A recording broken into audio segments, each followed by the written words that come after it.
Hello everyone, welcome to APJ Abdul Kalam education centre. আমরা যে Indian polity series শুরু করেছিলাম, আজকে তার তৃতীয় ক্লাস। আজকে আমরা আলোচনা করব সিটিজেনশিপ অর্থাৎ নাগরিকতা সম্পর্কে। এখানে একটা ব্রিফ ইন্ট্রোডাকশন রয়েছে আমাদের ইনস্টিটিউশন সম্পর্কে, that is APJ Abdul Kalam education centre. আমরা যে কোর্সগুলো অফার করি সেটা হচ্ছে জামিয়া মিলিয়া ইসলামিয়া, আলিগড় মুসলিম ইউনিভার্সিটি, ক্যালকাটা ইউনিভার্সিটি, এছাড়াও আদার্স যেগুলো সেন্ট্রাল ইউনিভার্সিটি রয়েছে তাদের প্রবেশিকা পরীক্ষার প্রস্তুতি করিয়ে থাকি। যেমন কোর্স বলতে পারো বিএর সম্পূর্ণ কোর্সে, এছাড়া বিএ এলএলবি রয়েছে, এই সমস্ত কোর্সে আমরা প্রিপারেশন করিয়ে থাকি। চলো দেখে নেওয়া যাক আমরা আমাদের প্রিভিয়াস দুটো ক্লাসে কী কী আলোচনা করেছি। Quick revision of previous classes. In our first class we have done with preamble of Indian constitution. আমরা ভারতীয় সংবিধানের যে প্রস্তাবনা রয়েছে প্রিএম্বল, সে সম্পর্কে প্রথম ক্লাসে আলোচনা করেছিলাম, এবং দ্বিতীয় ক্লাসে ইউনিয়ন অ্যান্ড ইটস টেরিটরি সম্পর্কে আলোচনা করেছি। যারা এখনও প্রিভিয়াস দুটো ভিডিও দেখোনি, তারা ডেসক্রিপশানে লিঙ্ক দেওয়া রয়েছে, সেখান থেকে ক্লিক করে সেই দুটো ভিডিও দেখে নিতে পারো।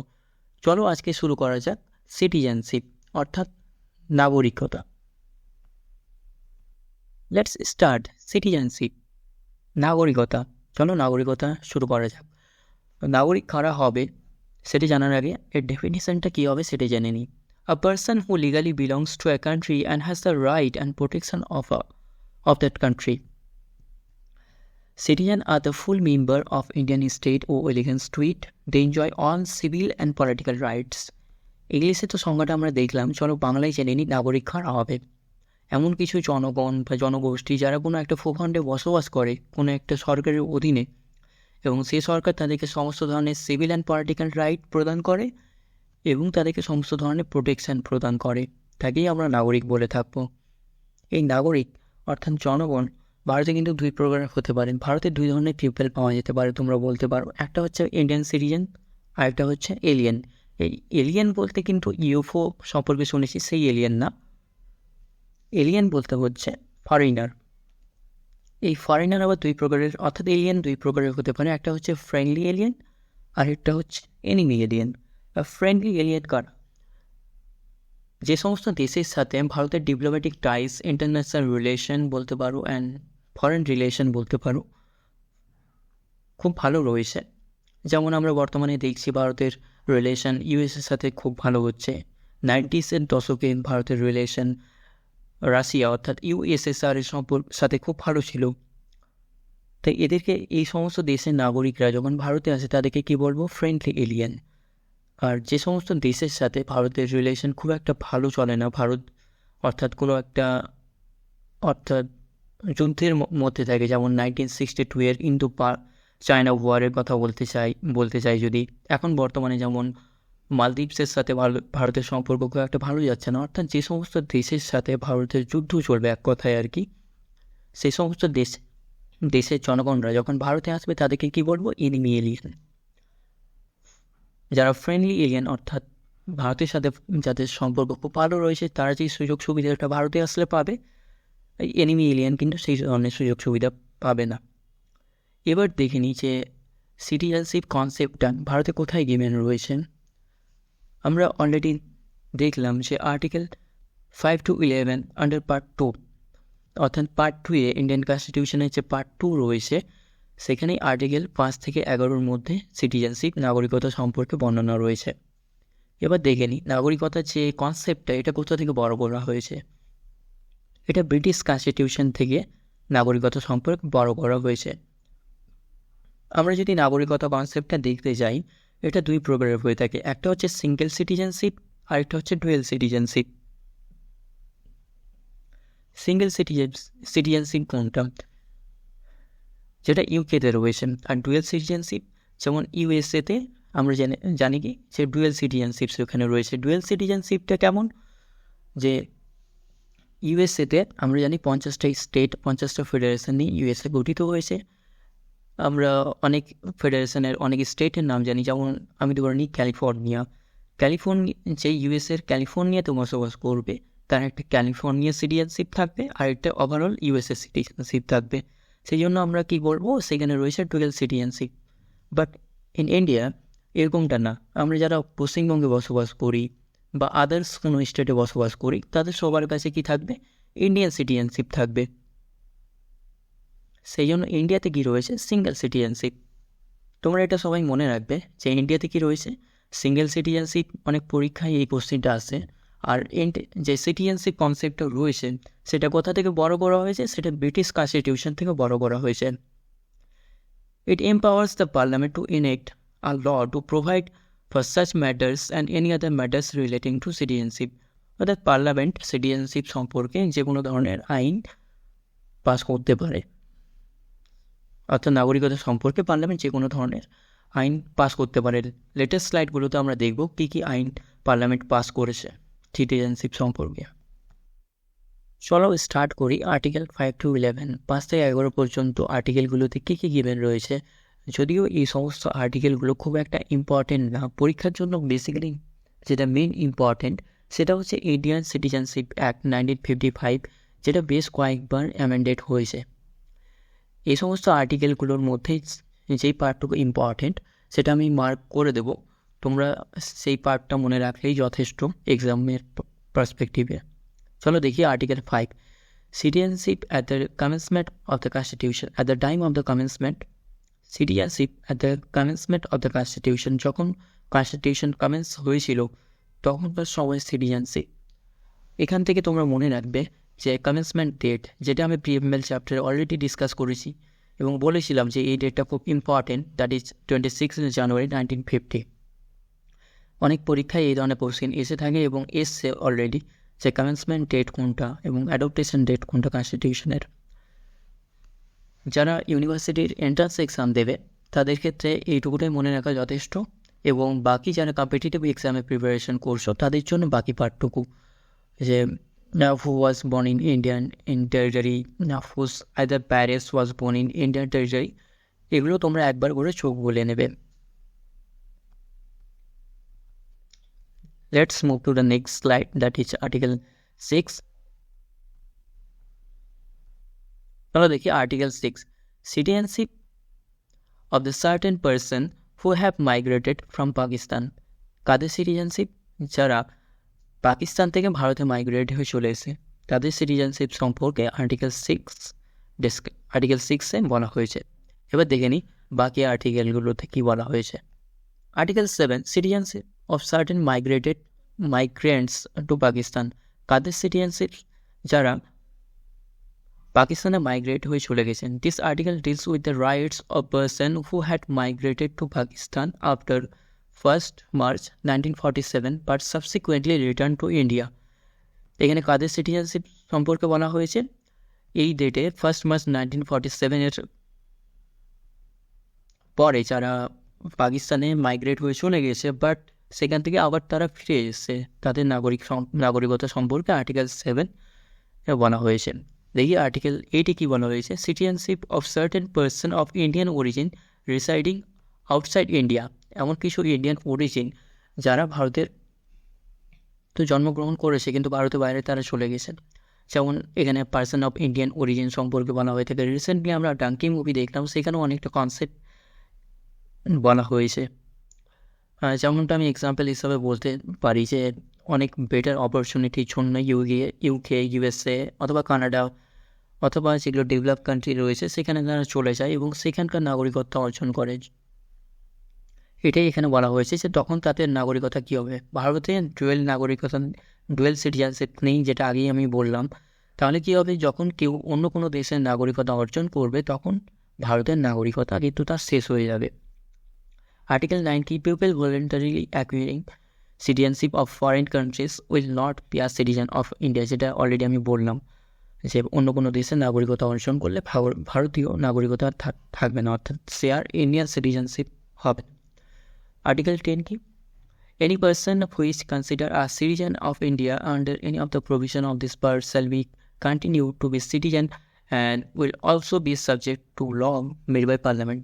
অর্থাৎ যারা এই সমস্ত আর্টিকেলের দ্বারা ভারতীয় নাগরিক হবে তারা পার্লামেন্ট যে সমস্ত আইন পাস করবে তার অধীনত থাকবে। আর্টিকেল 11 কি গিভেন রয়েছে, parliament to regulate the right of citizen by law. অর্থাৎ পার্লামেন্ট আইন পাস করে নাগরিকতা রেগুলেট করতে পারে।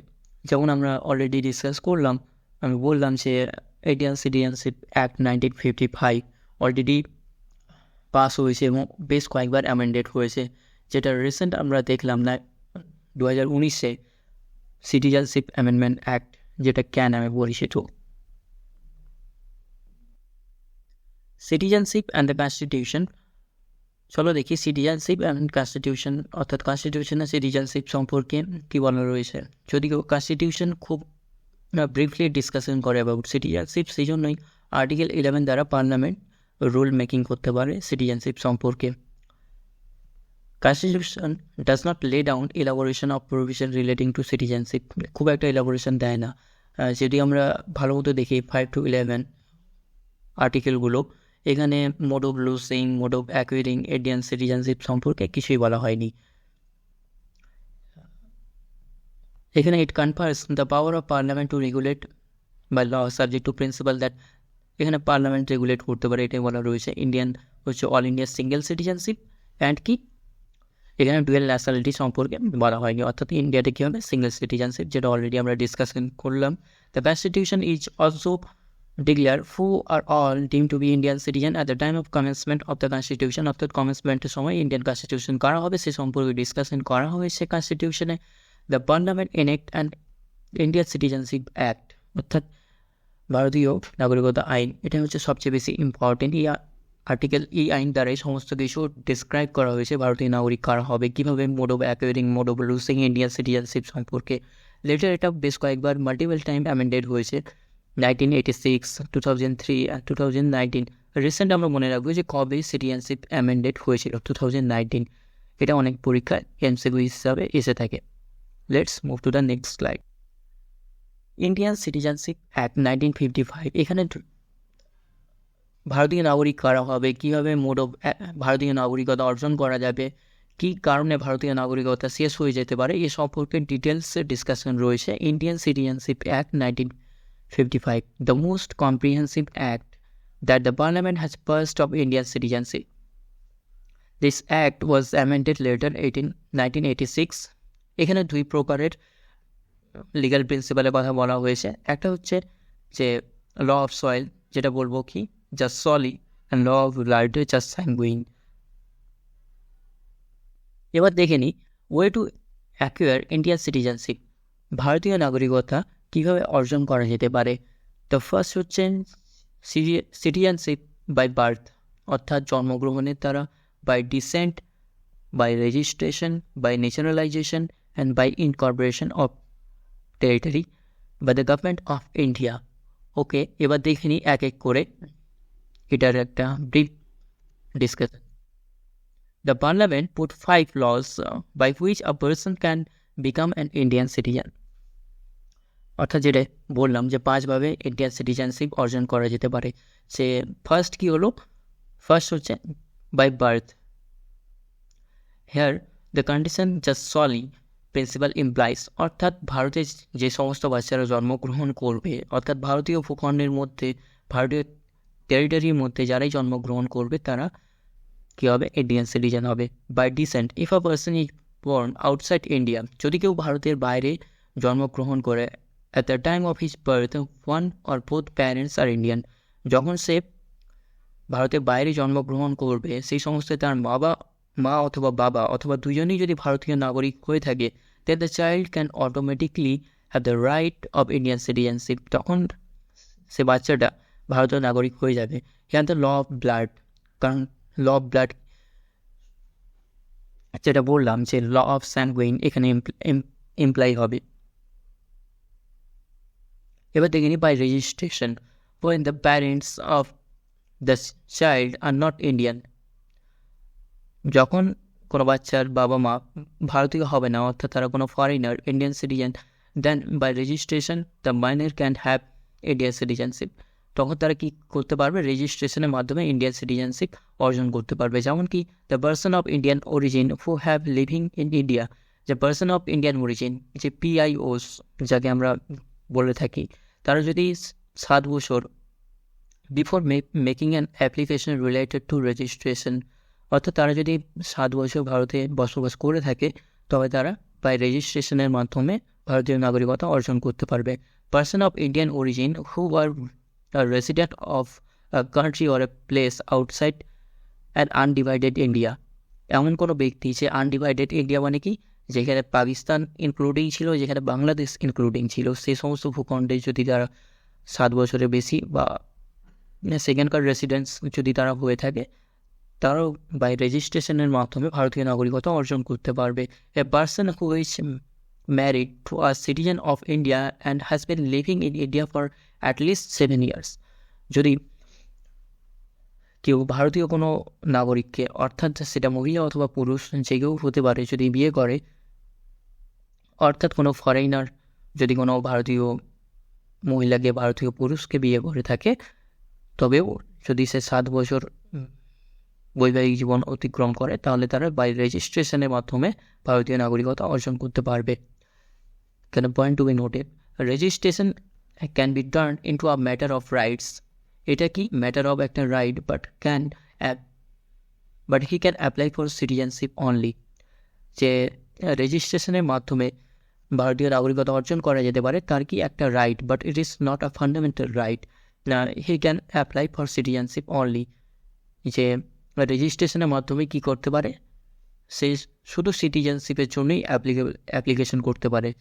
কিন্তু যখন সেই সিটিজেনশিপ পেয়ে যাবে, তখন কিছু সমস্ত ধরনের সিভিল অ্যান্ড পলিটিক্যাল রাইট যে তাকে দিতেই হবে, এটা কিন্তু ইনসিওর করা হয় না এই আর্টিকেল দ্বারা, অর্থাৎ এই আইন দ্বারা। আশা করছি সবাই বুঝতে পারছো। যদি কারো কোনো সমস্যা হয়ে থাকে তাহলে কমেন্টের মাধ্যমে অবশ্যই জানাবে। এবার দেখে নিই by naturalisation. It is different from the registration. The time period for naturalisation is 12 years. যেমন আমরা বাই রেজিস্ট্রেশনে দেখলাম 7 বছর প্রয়োজন রয়েছে, এবং কারা কারা অ্যাপ্লিকেবল হবে বাই রেজিস্ট্রেশনের মাধ্যমে ইন্ডিয়ান সিটিজেনশিপ অর্জন করতে, সেটা দেখলাম। এবং ন্যাচারালাইজেশনের কত বছর লাগবে? 12 বছর। A foreigner can acquire Indian citizenship through naturalization. কোনো একটা ফরেনার, কোনো একটা এলিয়েন ভারতীয় নাগরিকতা অর্জন করতে পারবে যদি সে 12 বছর ইন্ডিয়াতে থাকে, provided the person is not an illegal migrant who is resident for India for 12 years. কোনো অবৈধভাবে যদি কেউ ভারতে প্রবেশ না করে, এবং কোনো লিগালি যদি কোনো ফরেনার ভারতে 12 বছর থেকে বসবাস করে, তাহলে বাই ন্যাচারালাইজেশনের মাধ্যমে সে ভারতীয় নাগরিকতা অর্জন করতে পারবে। এবার দেখি by incorporation of territories. If any foreign territory become a part of India, জন্য কোনো অন্য ভূখণ্ড যদি ভারতীয় ভূখণ্ডের পার্ট হয়ে যায়, then the government of India may by law declares person living in that territory as a citizen of India from the date to be specify by the government. অর্থাৎ যেই ডেটে ওই ভূখণ্ডটা ভারতের অধীনস্থ হবে, সেই ডেট থেকেই সেখানকার জনগণরাও ভারতীয় নাগরিক হয়ে যাবে। এক্সাম্পল হিসাবে আমরা কি বলতে পারি, in accordance with the Citizenship Amendment Act 1955, the Government of India issued citizenship Pondicherry. যে পন্ডিচেরি আমরা জানি আগে ভারতীয় ভূখণ্ডের পার্ট ছিল না, ভূখণ্ডের সাথে যুক্ত ছিল, কিন্তু তারা কি ছিল, একটা কলোনি ছিল। কাদের কলোনি ছিল সেটা তোমরা কমেন্ট করে জানাবে। Order, the Government of India issued a citizenship order 1962 when Pondicherry joined India। অর্থাৎ মনে রাখবো যে 1962-এ পন্ডিচেরি ইন্ডিয়াতে জয়েন করেছিল, এবং সেখানকার জনগণরাও কি পেয়েছিল, ইন্ডিয়ান সিটিজেনশিপ। আশা করি সবাই বুঝতে পারলে। কারো যদি কোনো সমস্যা হয়ে থাকে তাহলে অবশ্যই কমেন্ট করে জানাবে, এবং নিচে আমাদের টেলিগ্রাম লিঙ্ক রয়েছে ডেসক্রিপশানে, সেখান থেকেও আমাদের টেলিগ্রামে তোমরা জয়েন করে তোমরা তোমাদের কোশ্চেন জিজ্ঞাসা করতে পারো, এবং স্টাডি ম্যাটেরিয়াল সেখান থেকে কালেক্ট করতে পারো। আমরা তো দেখলাম ভারতীয় নাগরিকতা কীভাবে অর্জন করা যেতে পারে। এবার দেখে নিই modes of losing Indian citizenship, অর্থাৎ কীভাবে কোনো ব্যক্তি ভারতীয় নাগরিকতা হারিয়ে ফেলতে পারে। তো ফার্স্ট কি, by renunciation, by termination and by deprivation. চলো এবার দেখে নিই এক এক করে সেগুলোর meaning. 3 modes of loss of Indian citizenship. By renunciation, if a person voluntarily surrender his or her citizenship. যদি কোনো ব্যক্তি স্বেচ্ছায় তার সিটিজেনশিপ ত্যাগ করে, অর্থাৎ তার পাসপোর্ট এবং অন্যান্য ডকুমেন্টস যদি কেউ সাবমিট করে বিদেশে চলে যায়, তাহলে কি বলবো, বাই রিনাউন্সিয়েশন, অর্থাৎ স্বেচ্ছায় কোনো ব্যক্তি তার নিজস্ব নাগরিকতা ত্যাগ করে। By termination, if a person obtain citizenship of another country. যদি কোনো অন্য দেশের যদি কোনো ব্যক্তি নাগরিকতা অর্জন করে বাই চয়েস, স্বেচ্ছায় অন্য কোনো দেশের নাগরিকতা কেউ যদি চয়েস করে but does not surrender his passport, কিন্তু তার যে পাসপোর্ট রয়েছে সেটা ইন্ডিয়ান অফিসে সারেন্ডার করে না, দেন দ্য ল টার্মিনেটস হিজ সিটিজেনশিপ, তখন আইনগতভাবে তার সিটিজেনশিপ টার্মিনেট করা হয়ে থাকে। আমি আগেই বলেছি যে ভারতে কী রয়েছে, সিঙ্গেল সিটিজেনশিপ, ইন্ডিয়াতে ডুয়েল সিটিজেনশিপের কনসেপ্ট নেই, সেই জন্য বাই টার্মিনেশনের দ্বারা তার সিটিজেনশিপ নষ্ট করা হয়। By deprivation, if a person has obtain Indian citizenship by means of fraud, যদি কেউ কোনো ফ্রডের মাধ্যমে অর্থাৎ ইললিগালি কেউ যদি ইন্ডিয়ান সিটিজেনশিপ অ্যাকোয়ার করে তাহলে কী হবে, বাই ডেপ্রিভেশনের মাধ্যমে গভর্নমেন্ট তার যেটা সিটিজেনশিপ রয়েছে সেটাকে নষ্ট করতে পারে, অর্থাৎ তাকে সিটিজেনশিপ নাও দিতে পারে। এবার নোটে কি রয়েছে দেখে নিই। Citizenship through registration and naturalization can be deprived. আমরা 5 প্রকারভাবে অ্যাকোয়ারিং দেখলাম, mode of acquiring Indian citizenship 5ভাবে হয়ে থাকে, by birth, by descent, by registration, by naturalization and by incorporation of territories. তাহলে এখানে কী বলা রয়েছে, রেজিস্ট্রেশন এবং ন্যাচারালাইজেশনের মাধ্যমে কেউ যদি ইন্ডিয়ান সিটিজেনশিপ অ্যাকোয়ার করে সেটাকে ডেপ্রাইভ করা যেতে পারে, ইন সার্টেন কেসেস, কোনো কেসে সেটাকে রেস্ট্রিক্ট করা যেতে পারে। A person who become Indian citizenship by birth and descent, যদি কেউ জন্মগ্রহণের দ্বারা বা বাই ব্লাডের মাধ্যমে ইন্ডিয়ান সিটিজেনশিপ অর্জন করে থাকে তাহলে that is Indian citizenship can not be deprived by the government of India, তাহলে সেটাকে ডেপ্রাইভ করা যাবে না। আশা করি সবাই বুঝতে পারলে যে কীভাবে ইন্ডিয়ান সিটিজেনশিপ অর্থাৎ নাগরিকত্ব লস হয়। কিছু ইম্পর্টেন্ট ফ্যাক্ট অ্যাবাউট সিটিজেনশিপ, তোমরা ইম্পর্টেন্ট অ্যাব্রিভিয়েশন রয়েছে এগুলো মনে রাখবে, অনেক পরীক্ষাতেই এগুলো চলে আসে। ওসিআই হচ্ছে overseas citizen of India, PIO people of Indian origin, NRI non residential Indian.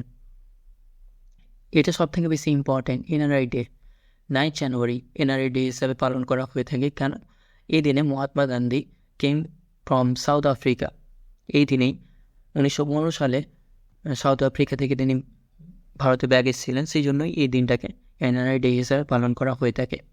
It's also known as প্রবাসী ভারতীয় দিবস, এটা হিন্দিতে রয়েছে প্রবাসী ভারতীয় দিবস।